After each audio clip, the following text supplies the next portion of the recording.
Seguranças! Tirem esse jardineiro imundo do meu casamento agora! O salão inteiro ficou em silêncio. Mais de 200 convidados olharam enquanto 2 seguranças seguravam um velho de mãos calejadas, roupas simples e sapatos cobertos de terra. O noivo apontava para ele com ódio no rosto. Eu não vou deixar um homem desse me envergonhar diante da minha família. O velho não respondeu. Apenas segurou com força uma pequena caixa de madeira embrulhada à mão, o presente que tinha levado para o neto. Então, o menino atravessou o salão correndo, e tudo mudou, porque o noivo ainda não sabia. Aquele velho jardineiro era o homem responsável pela mansão onde o casamento estava acontecendo, e pela fortuna da própria família dele. Minutos depois, diante dos convidados em choque, o milionário que humilhou o velho cairia de joelhos implorando perdão. Mas já seria tarde demais. Tem uma coisa que a vida ensina rápido para quem nasce sem dinheiro. O mundo não tem paciência para quem não tem nada. Mas de vez em quando, só de vez em quando, a vida resolve virar o jogo. E quando isso acontece, não existe fortuna no mundo que salve quem errou feio. Essa é a história de Armindo Figueiredo. 72 anos, mãos grossas como raiz de árvore centenária, olhos cor de terra molhada depois da chuva. Um homem que passou a vida inteira curvado sobre o chão numa propriedade enorme nos arredores de Sintra, numa quinta chamada Quinta do Casal Novo, onde as hortênsias cresciam nas bordas dos caminhos de pedra e o ar tinha sempre aquele cheiro de pinho misturado com sal vindo do Atlântico. Armindo não era só o jardineiro da quinta, era a memória viva daquele lugar. Sabia o nome de cada planta, sabia em que época cada árvore florescia, sabia onde o solo era mais fraco e onde a terra era boa de trabalhar. Tinha uma relação com aquele chão que ia muito além do emprego. Era quase uma amizade silenciosa entre ele e a terra. Todo mundo na região conhecia o velho Armindo. O homem do chapéu de palha gasto, da camisa xadrez desbotada, do carrinho enferrujado que ele empurrava pelos caminhos de pedra toda manhã de segunda a sábado. Sorriso fácil, jeito manso. Nunca se metia em confusão, nunca falava mais alto do que precisava. Mas Armindo carregava um segredo que ele guardava havia quase 40 anos dentro do peito, com o mesmo cuidado com que cuidava das rosas antigas do jardim principal da quinta. Quando Armindo tinha 34 anos, o dono da Quinta do Casal Novo era um homem chamado Eugênio Magalhães. Homem bom, honesto, trabalhador, mas que tinha tomado decisões erradas nos negócios, empréstimos que não conseguia pagar, dívidas que cresciam todo mês. A quinta estava prestes a ser leiloada pelo banco. A família ia perder tudo que tinha construído em 3 gerações. Numa tarde fria de novembro, com a neblina descendo pela Serra de Sintra e cobrindo os jardins de branco, Eugênio chamou Armindo no escritório da Casa Grande. Ficou em silêncio por um longo tempo antes de falar. Parecia envergonhado. Parecia um homem que tinha chegado no fim de uma corda muito comprida. Armindo, eu te chamei porque você é o homem mais honesto que eu conheço nessa vida. E preciso te contar o que vai acontecer antes que venham tomar tudo isso aqui. Armindo tirou o chapéu, segurou nas mãos e ouviu. Eugênio explicou tudo, a dívida com o banco, os juros que tinham dobrado, o prazo que tinha vencido, os advogados que não tinham mais o que fazer, e no final, com a voz quebrada, disse que o mais doloroso não era perder a quinta, era perder o lugar onde o pai tinha nascido, onde o avô tinha plantado as primeiras oliveiras, onde os filhos tinham dado os primeiros passos. Armindo ficou quieto por muito tempo. Depois, perguntou quanto faltava. Eugênio disse o valor. Armindo ficou mais quieto ainda. Na semana seguinte, sem avisar ninguém, sem pedir nada em troca, Armindo foi até o cartório da cidade de Sintra e assinou os documentos de venda das únicas terras que tinha herdado do pai. Um pedaço de chão humilde lá no interior, perto de Évora, onde a família tinha vivido por gerações. Não era grande coisa, mas era tudo que ele tinha de concreto no mundo. Com o dinheiro da venda, cobriu a parte da dívida que estava impedindo a negociação com o banco. Eugênio conseguiu renegociar o resto. A quinta foi salva, e Armindo pediu uma única coisa em troca, que ninguém jamais soubesse o que ele tinha feito. Eugênio ficou de joelhos na frente dele. Chorou igual a criança. Jurou que pagaria tudo de volta com juros assim que os negócios melhorassem. Jurou que jamais esqueceria. Armindo só acenou com a cabeça, botou o chapéu de volta e voltou para o jardim como se nada tivesse acontecido. Os anos foram passando. Eugênio foi crescendo nos negócios. A família Magalhães foi virando uma das mais ricas da região de Lisboa. Hotéis, vinícolas, propriedades espalhadas por todo Portugal. O nome deles virou sinônimo de dinheiro e poder. E Armindo continuou ali, na quinta, cuidando das plantas com o mesmo chapéu gasto e a mesma camisa desbotada. Eugênio tentou várias vezes dar a ele uma vida melhor, uma casa maior, um salário alto, uma aposentadoria confortável. Mas Armindo sempre recusou com o mesmo sorriso calmo. Eu não preciso de nada disso, seu Eugênio. Tô bem onde estou. O único pedido que Armindo fez, um dia, foi que ajudassem a criar o neto.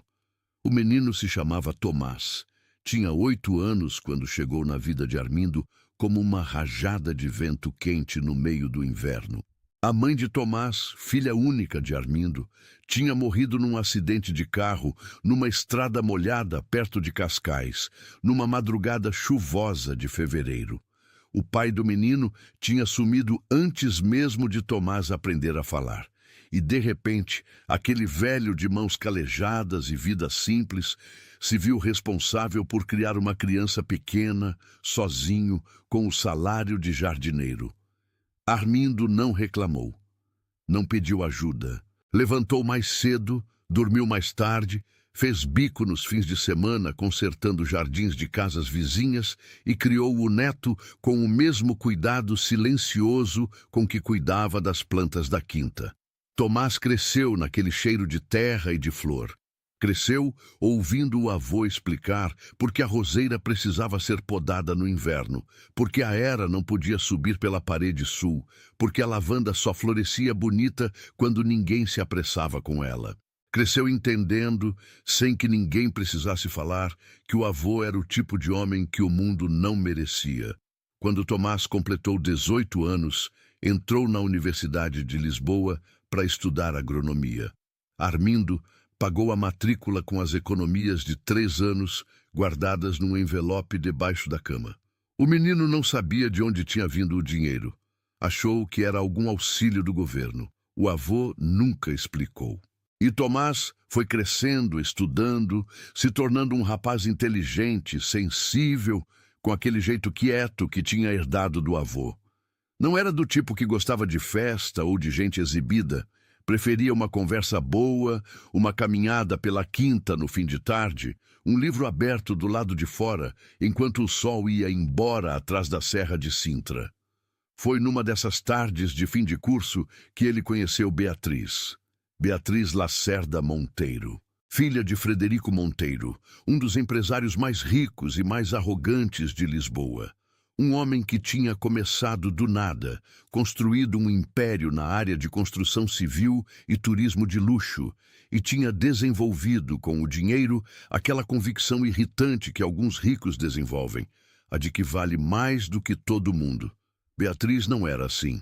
Era bonita, sim, criada no luxo, sim, mas tinha algo diferente no jeito de olhar, uma curiosidade genuína pelo mundo, uma vontade de entender as coisas além da superfície. Ela tinha ido à quinta do Casal Novo numa excursão de estudantes de arquitetura paisagística, interessada nos jardins históricos da propriedade. E foi ali, entre as roseiras antigas e os caminhos de pedra cobertos de musgo, que ela esbarrou com Tomás, que tinha voltado para visitar o avô durante as férias de verão. Os dois conversaram por horas naquela tarde. sobre plantas, sobre o tempo, sobre como a Serra de Sintra mudava de cor dependendo da hora do dia, sobre as histórias que as pedras velhas guardam quando ninguém está prestando atenção. Beatriz voltou no dia seguinte, e no seguinte, e no seguinte. Em 6 meses, estavam namorando. Em 1 ano, toda a família dela já sabia do rapaz. Em 2 anos, Frederico Monteiro chamou a filha num café caro de Lisboa e tentou, com toda a elegância possível de um homem sem elegância nenhuma, convencê-la de que aquele relacionamento não tinha futuro. Beatriz, você precisa de um homem à sua altura.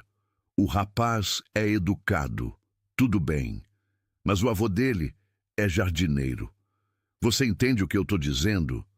Beatriz entendeu perfeitamente e disse que não ligava a mínimo. Frederico não insistiu mais, pelo menos não diretamente, mas o desprezo ficou, quieto, guardado, esperando a hora certa de aparecer.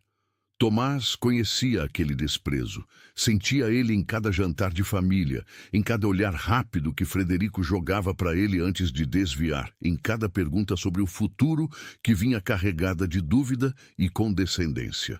Mas ele amava Beatriz, e Beatriz amava ele.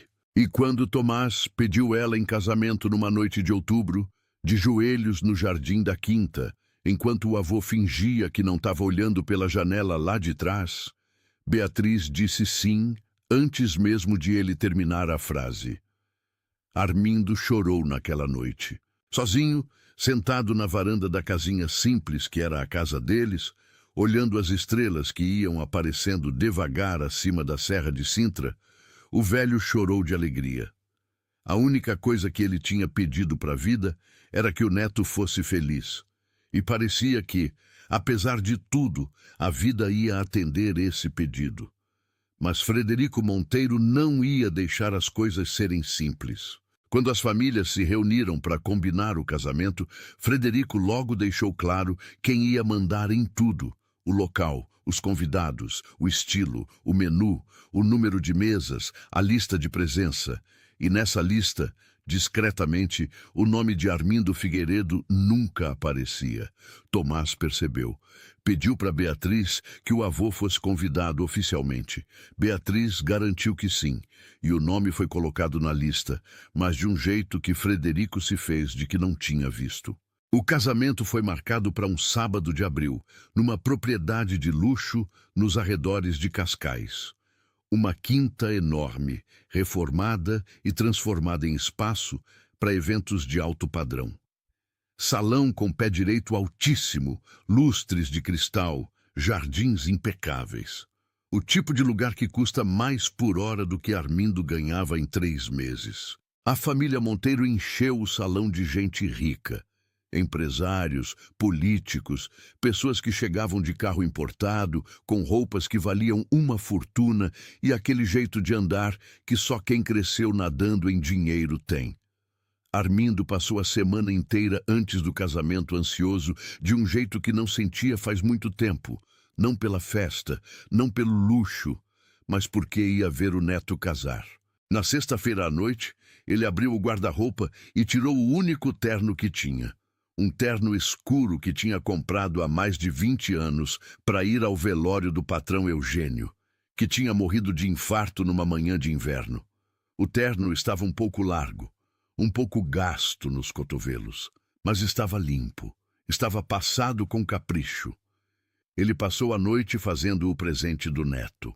Uma caixinha de madeira que ele mesmo tinha talhado com as próprias mãos, usando pedaços de uma oliveira velha que tinha caído na quinta durante uma tempestade. Dentro, colocou 2 coisas: uma foto antiga dos dois, tirada num domingo quando Tomás tinha uns 10 anos, os dois agachados no jardim, olhando uma joaninha pousar numa folha, e uma carta onde Armindo escreveu, com a letra grande e imperfeita de quem aprendeu a ler tarde, tudo que nunca tinha conseguido dizer em voz alta. Que ele tinha amado a vida que teve, não apesar da simplicidade, mas por causa dela. que o maior presente que tinha recebido nessa existência foi o dia em que Tomás chegou para ele de mãozinha estendida, pedindo ajuda para identificar uma flor que tinha encontrado no jardim. Que ele não sabia se tinha feito tudo certo, mas que tinha feito tudo com amor, e que se pudesse escolher de novo, escolhia a mesma vida, com a mesma terra, com o mesmo chapéu gasto, com o mesmo neto. Ele dobrou a carta com cuidado, colocou dentro da caixinha, fechou com um fitinho de sisal e foi dormir. No dia seguinte, Armindo acordou antes do sol, como sempre. Tomou banho demorado. Passou o terno. Engraxou os sapatos até conseguir ver o reflexo do rosto neles. Penteou os cabelos brancos com aquela brilhantina antiga que usava desde os tempos em que a esposa ainda era viva. Olhou para si mesmo no espelho pequeno do banheiro. Um velho, com cara de velho, com mãos de velho, com a pele marcada de sol e de anos. Mas um velho que ia ver o neto casar. E isso bastava. Ele chegou na quinta de Cascais de táxi, porque não tinha carro. Desceu devagar, segurou a caixinha de madeira com os 2 braços, como se fosse uma coisa frágil e preciosa, e caminhou em direção à entrada do salão. Já havia muitos convidados chegando, carros importados entrando, gente bem vestida em todo lugar, perfume caro no ar, risadas altas. Armindo caminhou devagar pelos jardins, olhando as plantas com aquele olhar de quem entende de terra. Notou que alguém tinha regado a roseira cedo demais. Notou que o canteiro da entrada precisava de uma poda leve. Notou que a era do lado direito estava crescendo torta. Ficou com vontade de pedir uma tesoura de poda emprestada. Sorriu sozinho. Velhos hábitos. Quando entrou no salão, alguns convidados olharam. Nada demais. O tipo de olhar que gente rica dá para qualquer um que não parece estar no lugar certo. Armindo foi procurando o neto com os olhos. Foi então que Frederico Monteiro apareceu. Estava de terno cinza escuro, cabelo penteado, taça de champanhe na mão, rodeado de um grupo de empresários que ria de alguma coisa com aquela gargalhada de quem quer ser ouvido. Quando viu Armindo, a expressão dele mudou na hora. Não foi gradual. Foi instantâneo, como se tivesse visto algo que ofendia os olhos. Ele entregou a taça para alguém ao lado, caminhou em direção ao velho com passos largos e firmes, e quando chegou perto, falou num tom que todo mundo ao redor conseguiu ouvir. "O senhor está perdido." Armindo olhou para ele com calma. "Não, vim ao casamento do meu neto." Frederico ergueu as sobrancelhas. "Do seu neto." Disse de um jeito que deixava claro que não acreditava, ou que achava aquilo inaceitável, ou as duas coisas ao mesmo tempo. "Olha, eu não sei como o senhor entrou aqui, mas isso é um evento privado. Tem lista de convidados, tem seguranças. O senhor precisa sair." Armindo não se moveu. "Meu nome está na lista. Eu cuido da lista. E eu sei quem está na lista." Foi aí que Frederico se virou para um dos seguranças que ficavam perto da entrada e fez um gesto com a cabeça. 2 homens grandes se aproximaram de Armindo, e foi aí que ele gritou aquela frase que congelou o salão inteiro. "Seguranças! Tirem esse jardineiro imundo do meu casamento agora!" O salão foi ficando silencioso num efeito de onda. As conversas foram apagando uma por uma. A música parou. Todo mundo olhou. 200 e tantas pessoas, todas bem vestidas, todas com taça na mão, todas com aquele ar de quem acha que está acima do mundo, fitaram o velho de terno gasto sendo segurado pelos braços por 2 homens enormes no meio do salão. Armindo não resistiu, não gritou, não se debateu. Apenas abraçou a caixinha de madeira contra o peito e baixou a cabeça. Frederico continuou, mais alto agora, alimentado pela atenção. "Eu não sei qual foi o erro na lista, mas esse homem não tem nada a ver aqui. Olha o estado dele. Esse é um casamento de família, não é lugar para qualquer um entrar." Alguém na plateia riu nervosamente. Alguém sussurrou alguma coisa para o lado. E foi aí que uma voz jovem cortou o salão de ponta a ponta. Solta ele! Tomás tinha aparecido do corredor lateral, de terno preto, gravata desalinhada, o rosto branco de susto e de raiva ao mesmo tempo. Ele atravessou o salão inteiro com passos rápidos. Solta meu avô agora! Os seguranças olharam para Frederico. Frederico olhou para Tomás com uma expressão que tentava ser de autoridade, mas tinha alguma coisa tremendo embaixo. Tomás, isso aqui é... Eu disse para soltar ele. A voz de Tomás não era alta, era firme, daquele jeito que não precisa de volume para ser ouvida em todos os cantos do salão. Os seguranças soltaram Armindo. O velho endireitou o paletó com os 2 braços, devagar, sem tirar os olhos do chão. Tomás chegou até ele, colocou a mão no ombro do avô, e por um segundo os 2 ficaram assim, parados no meio do salão, enquanto todo mundo observava. Então, uma voz veio lá do fundo. Era um homem de uns 65 anos, cabelos brancos, terno azul marinho, que tinha ficado parado na entrada do salão com uma taça na mão, observando a cena desde o início. O homem deu alguns passos à frente e disse: Frederico, você sabe quem é esse homem? Frederico se virou. Claro que sei, é o jardineiro da quinta do casal novo. É o jardineiro. O homem fez uma pausa longa. E é também o homem que salvou essa quinta há 40 anos, quando o meu pai estava prestes a perder tudo. O salão ficou mais silencioso ainda, se é que isso era possível.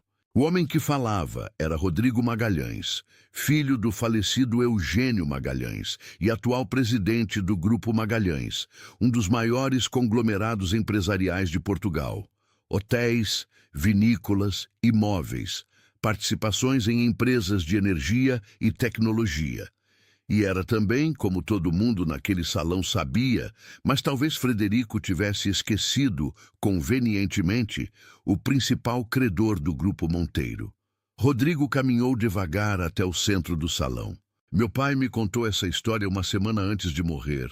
Me contou que no pior momento da vida da nossa família, quando a quinta ia ser leiloada e a gente ia perder tudo que os avós tinham construído, um homem apareceu. Um homem que não era da família, que não devia nada para ninguém, que não ia ganhar nada com isso. Esse homem vendeu a única terra que tinha herdado do pai e usou o dinheiro para salvar a quinta, sem contar para ninguém, sem pedir nada em troca. Rodrigo parou a 2 metros de Armindo. Esse homem se chama Armindo Figueiredo, e ele é a única razão pela qual o Grupo Magalhães existe hoje. O silêncio era absoluto. Frederico estava branco. Rodrigo continuou. O que talvez você não saiba, Frederico, é que há 3 semanas eu estava revisando o portfólio de investimentos do nosso grupo. E tenho uma decisão pendente sobre a renovação do contrato de financiamento com o Grupo Monteiro. Um contrato que vence daqui a 90 dias. Um contrato que, se não for renovado, coloca a situação financeira de vocês numa posição bem complicada. Frederico estava tão imóvel que parecia ter sido pregado no chão. Eu ainda não tinha decidido o que fazer com esse contrato. Rodrigo olhou para o velho com respeito genuíno, daquele que não se finge. Mas agora eu decidi. O salão inteiro esperava. Rodrigo se virou para Armindo. O senhor pode me dar licença? Preciso ligar para minha equipe jurídica agora mesmo. E saiu do salão. O silêncio durou mais alguns segundos pesados. Então, Frederico deu um passo em direção a Armindo. O rosto tinha mudado completamente. A arrogância tinha sumido. No lugar, havia algo que ele provavelmente não usava faz muito tempo. Vergonha de verdade. Ele abriu a boca, fechou, abriu de novo. Eu não sabia. Tomás ficou na frente do avô. Não precisava saber. Você viu um homem velho de terno simples e decidiu que ele não merecia respeito. Isso já dizia tudo o que precisava ser dito. Frederico olhou para Beatriz, que tinha aparecido lá atrás, em algum momento de véu, com os olhos marejados, o buquê apertado nas mãos. Beatriz, Ela não disse nada. Olhou para o pai, olhou para o Tomás, olhou para o velho e caminhou até Armindo, abaixou um pouco por causa do véu e abraçou o velho com os 2 braços, como se aquilo fosse a coisa mais natural do mundo no meio de um salão de casamento com 200 pessoas olhando. Armindo ficou rígido por um segundo. Depois, abraçou de volta. Segurou a nora com cuidado, como se ela fosse feita de coisa frágil. E ali, naquele abraço quieto no meio do salão de luxo, com a caixinha de madeira ainda presa entre os dois, qualquer pessoa com olhos conseguia ver o que aquilo era. Era uma família, simples assim. Frederico tentou ainda alguma coisa, chamou pelo nome de Armindo, pediu desculpa em voz alta, se curvou levemente como quem está prestes a se ajoelhar. Mas o velho nem olhou.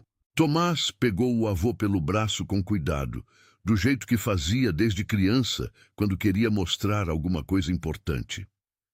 Vamos, vô, você senta do meu lado hoje.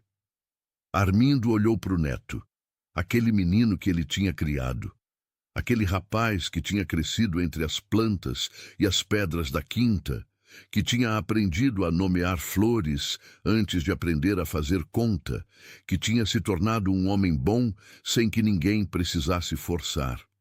O velho assentiu devagar, ajeitou o terno, botou a caixinha de madeira debaixo do braço e caminhou pelo salão ao lado do neto, com aquele passo vagaroso e firme de quem tem a vida inteira de caminhada na sola dos sapatos. 200 e tantos convidados observaram em silêncio. Alguns abriram caminho instintivamente. Alguns inclinaram levemente a cabeça enquanto o velho passava. Ninguém riu. O casamento aconteceu naquela tarde de abril, com o sol de Cascais entrando pelas janelas grandes do salão e fazendo os lustres de cristal jogarem luz em todo lugar. Armindo ficou sentado na primeira fileira, do lado de Tomás, com a caixinha de madeira no colo. Quando o padre fez a cerimônia e perguntou quem abençoava a união, Tomás olhou para o avô antes de responder. E Armindo, pela primeira e única vez naquela tarde, falou em voz alta dentro do salão. Eu abençoo, disse baixinho, mas todo mundo ouviu. Depois da cerimônia, num momento quieto em que os convidados circulavam pelo jardim, Tomás levou o avô para um canto e colocou na mão dele um papel pequeno dobrado. Era um extrato bancário. Uma transferência feita naquela semana pelo Grupo Magalhães, assinada por Rodrigo, com uma nota simples: restituição de dívida histórica, com correção de 40 anos. O valor tinha muitos zeros. Armindo ficou olhando para o papel por um longo tempo. Depois dobrou de volta, guardou no bolso com cuidado e olhou para o neto. Eu não precisava disso. Eu sei, vô. Eu fiz porque queria fazer. Eu sei. Esse dinheiro não muda nada no que aconteceu. Eu sei. Mas ele merecia que você recebesse. Armindo ficou quieto. Lá no canto do jardim, com o sol indo embora atrás das serras e o barulho da festa chegando em ondas suaves, o velho olhou para o horizonte por um momento. Então, tirou a caixinha de madeira de debaixo do braço e entregou para o neto. Abre depois, quando estiver em paz. Tomás pegou a caixinha com as 2 mãos, sentiu o peso dela, sentiu a textura da madeira trabalhada, sentiu o cheiro de oliveira velha que ainda estava guardado ali. Não abriu. Só colocou no bolso interno do paletó, do lado do coração, e ficou assim. Os dois ficaram em silêncio um tempo, lado a lado, olhando os últimos raios de sol dourado, desenhando sombras longas pelo jardim de Cascais. Até que Armindo falou, devagarzinho, quase para si mesmo. Tá bonito o jardim daqui, mas precisava de uma poda no canteiro da entrada. Tomás riu. Aquela risada que ele só dava com o avô. Leve, verdadeira, sem nenhuma performance.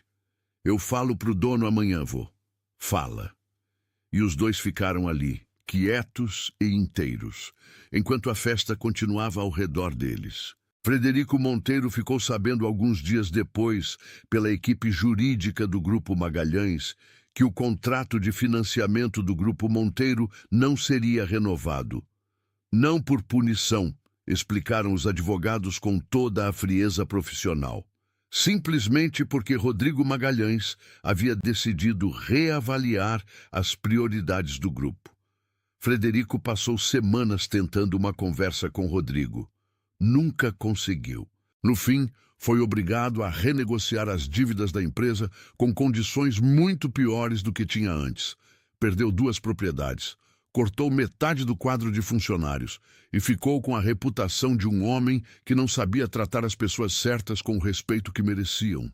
Soube mais tarde, por alguém de dentro, que Rodrigo Magalhães tinha direcionado parte do valor recuperado do financiamento para uma fundação que ajudava trabalhadores rurais idosos em Portugal. A fundação se chamava Figueiredo. Armindo ficou sabendo disso num sábado de manhã, quando Tomás ligou contando. O velho ficou em silêncio por um tempo. Depois disse que ia sair para regar as plantas. Tomás ficou sorrindo do outro lado da linha, imaginando o avô com o chapéu de palha, o carrinho enferrujado, as mãos grossas tocando a terra com aquela gentileza de sempre. Algumas pessoas são assim. Passam pela vida inteira sem fazer barulho, sem pedir palco, sem querer aparecer. E mesmo assim, sem perceber, vão deixando a vida de todo mundo ao redor mais bonita do que encontraram. Igual jardineiro bom de verdade, não faz questão que admirem ele, faz questão que a flor seja linda. Se essa história tocou você do mesmo jeito que tocou a gente, deixa o like agora. Não precisa ser um like qualquer, não. Deixa por causa do Armindo. Por causa de todo velho que um dia foi ignorado numa fila, desconsiderado numa conversa ou humilhado num lugar onde deveria ser respeitado. Compartilhe essa história para alguém que precisa ouvir isso hoje. Pode ser um pai, pode ser um avô, pode ser alguém que está cuidando da família em silêncio e nunca recebe o reconhecimento que merece. E se você ainda não está inscrito no canal, se inscreve agora e ativa o sino. Toda semana a gente traz histórias como essa, histórias que a vida escreve de verdade, sobre pessoas simples que têm mais dentro do peito do que qualquer riqueza consegue comprar. A gente se vê na próxima história.